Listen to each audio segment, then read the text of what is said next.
If you are looking for the update on the Calgary real estate market, well, you're in the right place. It is September, and are you wondering what is happening in the Calgary real estate market? I felt bad for buyers over this last year. We are here today in Alpine Park. If you are trying to figure out what the market is doing in Airdrie, Cochrane, or Okotoks, whole stay-at-home thing that happened, it actually helped put Calgary on the map. Is a condo a thing for you? Let's go check it out. The Millennial's Guide to Buying a House in Calgary. What a year. Now, I knew walking into 2022 that Calgary was gonna have a different year. And I'm not saying that because hindsight 2020.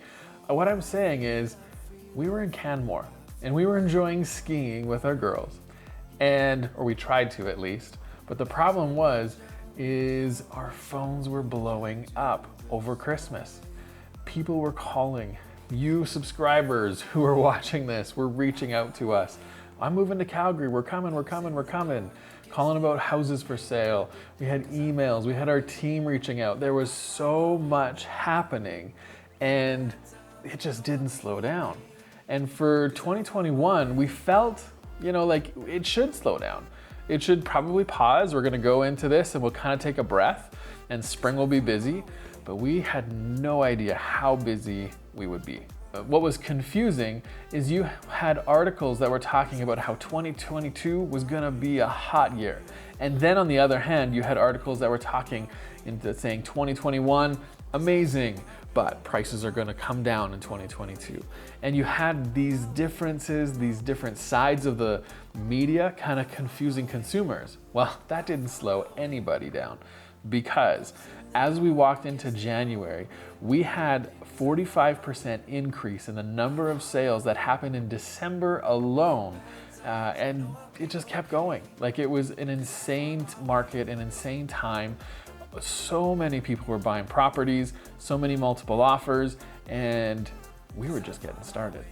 As we walked into February, we were still feeling the pressures of multiple offers, people really wanting to be here, move here, live here, even just our own clients who are past clients that were reaching out saying, we want to move as well, but we don't know what to do. How do we do this? And it was a very urgent and intense time in the Calgary real estate market. And that went on for months. And what was interesting is in January, there was also a lot of talk about the rental rates and how rental rates comparing to across the country, we were really low. And that was also the interesting thing that this happened this year, and it started earlier this year, was the comparison of Calgary to other major cities.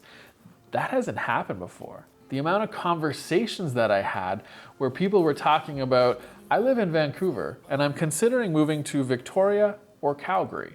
Like that has never been a conversation that I've ever had with people. It's, I'm in Vancouver and I'm moving to Victoria. What is Calgary? That is what people typically said.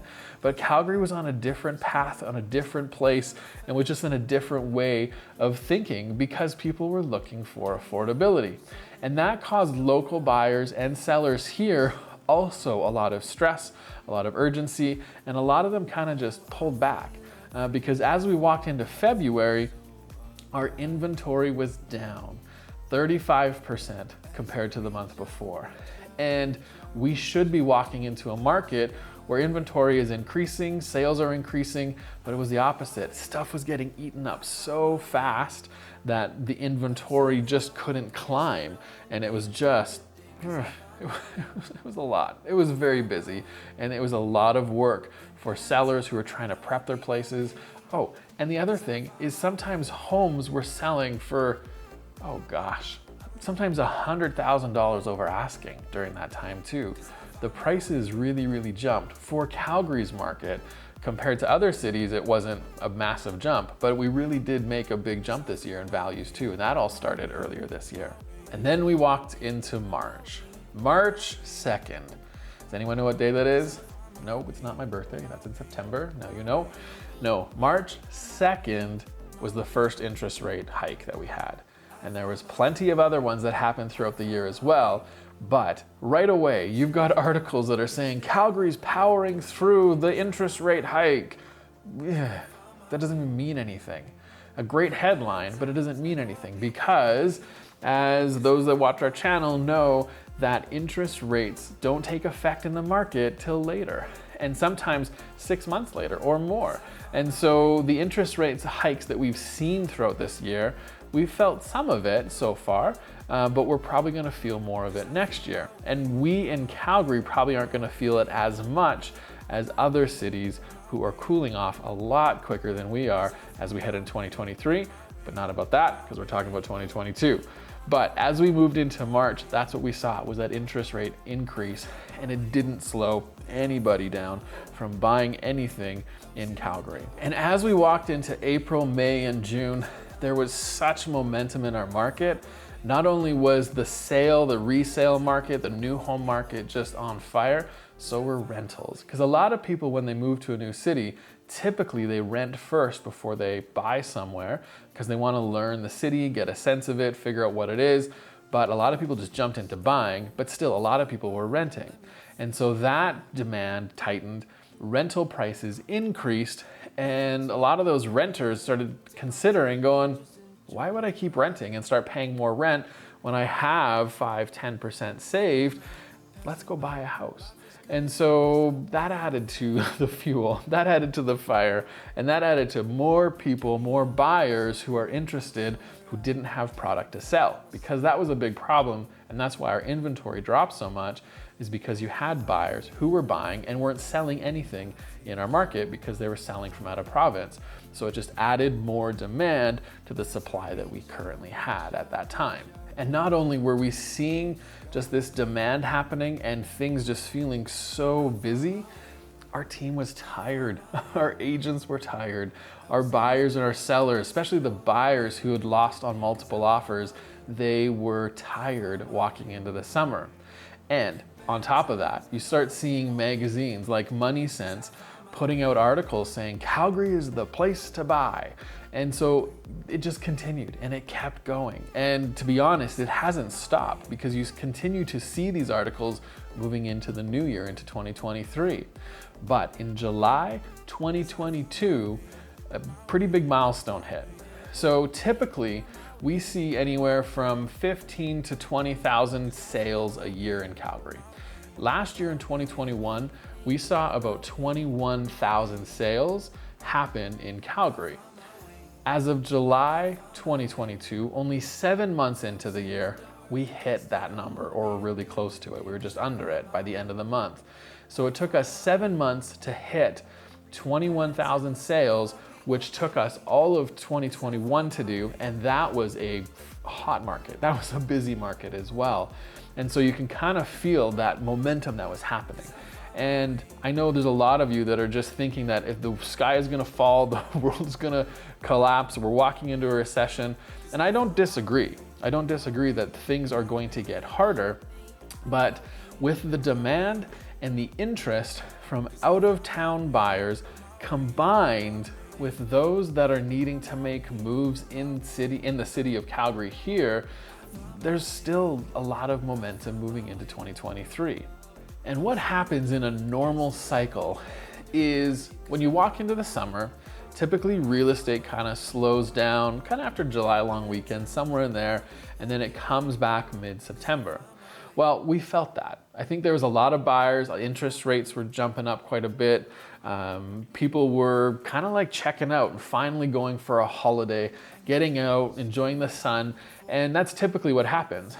And so we kind of expected that we would probably have a little bit of momentum kind of moving into the fall and probably have a shorter fall market. Well, we really had a shorter fall market. As we walked into September, markets typically would pick up, but it didn't. It was slower. There was a lot of people pumping the brakes, taking a chill pill, whatever you want to say here, but they were relaxing and not making urgent decisions. So it's kind of like a pendulum, you know, when you hold the ball up on the one side and you let it go and it swings like this. Well, this was the spring all the way over here, and now we were on this side and people were just going, whoa, whoa, whoa, whoa, whoa. Let's just take a break. Let's just see what happens. And interest rates are still going up. They're still climbing. People were just kind of confused because prices did rise so quickly. They weren't as urgent. Even agents on our team who are really wanting to make a sale and buy something, even for them, they're like, I don't really need to right now. I'll just wait, see how this plays out, take pause, kind of figure it out. But when we walked into that fall market, thinking that we were gonna have these normal rhythms and the market would come back, I think the market was ready to come back. But what wasn't ready is our amount of inventory. And properties that were priced properly and that looked amazing, they were gone. They would sell so fast and for multiple offers. But homes that were overpriced, they weren't staged properly, they weren't prepped properly, they sat for a lot longer. And that is what happened as we walked into the fall market. And kind of things shifted. Condos and townhouses started to surge. And this is where you can actually see that market starting to pick up and have some momentum. The other thing is we started to see some price drops, but it was only a little bit. It was about 4% from the peak of 2022, the highest point that we had, to kind of around that November, December timeframe, was only around 4% that we dropped. And the third thing was the luxury market had a moment. I love this headline, had a moment. What does that mean? No, it wasn't a movement, it was a moment. They'd paused. That whole high-end market needed to take a little bit of a break, and at some point throughout the year, it actually made up of about 40 to 50% of all the detached homes were over $700,000 and $800,000. And so a lot of higher end properties were sitting on the market. So that's where we are. It's Christmas. It is almost New Year's. And this is what happened this year. And so what's gonna happen next year? What are we gonna see? What is giving us hope? Well, let me tell you. Now, if you were planning on making a change in this coming year, we would encourage you and invite you to interview our team. We have a great track record. We have helped a family every 17 and a half hours move this past year. And not only that, we have actually had over 1.1 million video views on our YouTube channel here. So if you're watching this, you're thinking of making a change, we want to work with you. We would love to be invited to the table. Let's have a conversation and let's help you make that change. So what is giving us hope for 2023? Well, there's three things. The first one is basically the interprovincial migration. I kid you not, still to this day, and for a lot of this year, there has been at least somebody reaching out to me every single day. Like literally, I'm shooting this video and someone texted me as we're in the middle of shooting this video. And there are people who are constantly ready to make a change for their lifestyle and move to Calgary. The second thing is more inventory. I do believe that we are gonna see more inventory come to the market, but be prepared, it's gonna get eaten up pretty quick. A lot of you have probably seen some recent articles saying that prices are gonna go up in Calgary this year, and I probably agree with that. To what percentage, I don't know. But I do know is that demand is there, people are moving here still, people locally are wanting to make changes because maybe they've paused for a couple of years because it was just so hectic and they didn't want to be a part of it. Well, if they've owned something, their house has gone up quite a bit of value. And that hasn't happened in a long time in Calgary. And so now they have more equity that they can play with, and there's more inventory in the higher price ranges that they can choose and consider. So it might be ready, you might be ready to do that in this market. And one of the things that you might want to consider, if you can afford it, is keeping your current property you're in and holding it as a rental, because I have a feeling Calgary has a strong future over the next 5 to 10 years. Just a little insider tip there. The second thing about more inventory is the shadow market. Now I'm gonna call it the speculator shadow market because there was a lot of speculation, a lot of investors who just followed the herd and bought brand new homes to be built and are waiting for them to be built, and they aren't planning on moving in. They are sitting in the framing stages throughout the year. They're just picking out their colors, picking out their tiles, whatever it is, but they were planning on kind of flipping these houses through assignments. Well, there really isn't an assignment market here. It's not like any of the other major cities. We don't have this kind of side market that's there. So a lot of these investors, these speculators, are realizing that they actually have to take ownership of their property and then sell it. And so that strategy is a very different strategy than basically just reselling your house. There are certain things that you want to do. So if that is you and you have properties and you're thinking of that, reach out to us because we can help you through that process for sure and make sure we can get the most that you can for that property. But I want you to listen to this. The people, the investors who are going to win in this market are not the ones who think that they're going to make $300,000-$400,000 just because they put a hold on a house and they closed on it. The ones that are going to win, who are going to walk away with cash, are the ones who price it properly, go through a certain strategy that we can help you with, list the property on MLS, take ownership of it, and turn it into a firm sale. There are a lot of buyers that are ready and willing, but they're cautious. These buyers aren't just gonna throw cash and just kind of keep on going. The market here is not like what it has been in Toronto, what it has been in Vancouver, and it's just different. And so you have to have that strategy in place and know that you can't just price it so high and expect a high price, because it's not gonna be there. You have to price it accordingly to what the market is doing and understand that market clearly. And the third thing that's giving us hope right now, I can't even believe I'm saying this, condos. Condos are giving me hope. Man, the amount of times I've told people not to buy condos. I mean, now maybe it's changed. Maybe we've walked into a different market where the affordability of condos and the amenities that are around condos in Calgary, it's very different than it was over the last 10 years. And what's great about that is condos, meaning townhouses and apartment style, these could be great product types if you are getting priced out of single family homes, an attached home, whatever that is, and you have to adjust your pricing. These could be great products for you.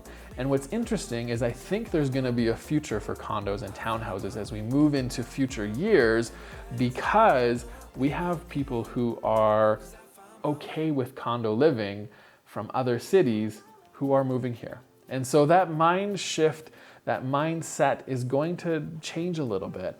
And moving forward, I feel like it's not gonna be a horrible product to own in the future. So what is 2023 gonna bring?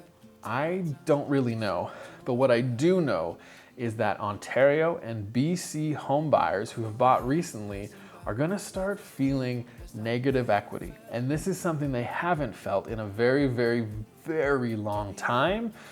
But are we gonna feel that in Calgary? I don't think so. And here's what I think we're gonna be doing. The first one is condos and townhouses, they're gonna thrive. I've already said this. It could be a time to consider selling. Maybe you've owned a condo and you couldn't sell it before, and now it's a rental and you wanna get rid of it. Consider selling it. Promise me, it could be a really good time as we move into the spring market. There's gonna be buyers who are interested. The second thing is interest rates are most likely gonna start balancing off. There's a lot of articles, a lot of news, a lot of stuff talking about this. We have never talked about the Bank of Canada as much as we have this year. I kid you not, it's like a regular household conversation. And it's true because it's been crazy, just the interest rates have been going up. But I feel like, and through all the research and everything that we've looked at and hearing from other people, that at some point this year in 2023, it's probably gonna flatten and it's gonna level off. Are we gonna see them decrease? I don't know, that could move into 2024. It all depends on what happens with inflation. That is still really high, and that has to come down in order for the government, the Bank of Canada, the individuals that make all those decisions to bring that down and change the interest rate values. The third thing that I want to talk about is the home prices. Are they going to increase? There was a report that came out that said detached home prices by the end of the year are going to go past $700,000 for the average price. To me, that's a very high number. I don't know if that'll happen, But I do know that there still are people who are moving here, people who are coming, people who are planning on purchasing.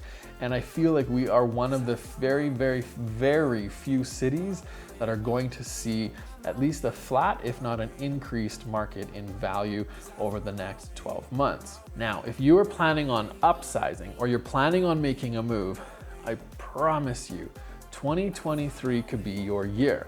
And why I say that is because right now, if you probably want to buy something first, you don't necessarily want to always wait and sell your place and then try to buy something.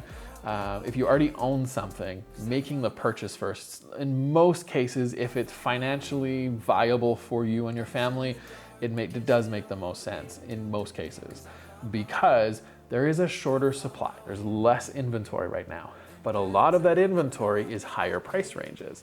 So if you want to purchase something that is in those higher price ranges and sell your house that's down here, this could be a great opportunity because there's less competition in those higher price ranges. I'm talking about 700, 800, 900,000 plus, and you're making that big jump into the house that you're really, really wanting to move into for a longer time period. This could be a great time to do that. The fifth thing that we see that's going to be happening in this market, well, it's not really something that's going to happen. It's actually something that you have to do. If you are planning on selling, you need to have a solid strategy. Buyers are a lot more cautious. There's a lot more financial tests that are happening in this market. There's a lot of hesitancy for buyers that are coming right now because they kind of saw such a big momentum over the last year. It's changed a little bit. And so you have to have a really good strategy to stand out, to be seen, and to basically get the sale done. Because if you're moving up, you may have already bought something and you do not want that house sitting on the market for a long time. So you gotta do it the right way the first time. And so by doing that, you gotta interview agents. And if you're planning on interviewing agents in the city, we would love to be on that list because we have some amazing strategies that we can help you and show you and help you through that process. So email us, give us a call. But in the meantime, if you're planning on making that move up, you might be interested in trying to figure out where should you live if you don't know where you'd move to. Well, head over to that video here and we will see you guys on that video.